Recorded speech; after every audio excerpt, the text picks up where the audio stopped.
Telmic is constantly working on new developments in cathodoluminescence. Today we are presenting a new product, the LabCube.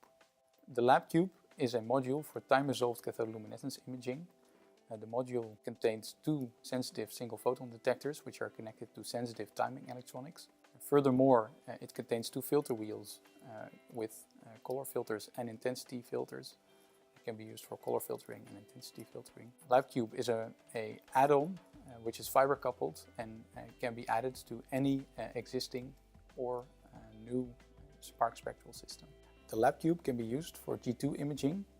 This allows you to measure time dynamics in a continuous beam electron microscope, which means that no modifications to your SEM are required.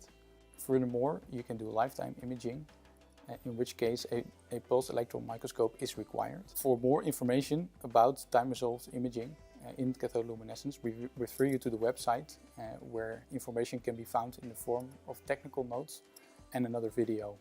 Measuring time dynamics in cathodoluminescence is highly relevant for a large range of applications. This includes semiconductors for photovoltaics and light-emitting devices, as well as single emitters for quantum information processing and sensing. It can be used for fundamental research as well as quality control. As such, it is relevant for people working in academic environments, as well as people working in research and development environments and production environments. For more information, please visit our website or contact us through email or phone.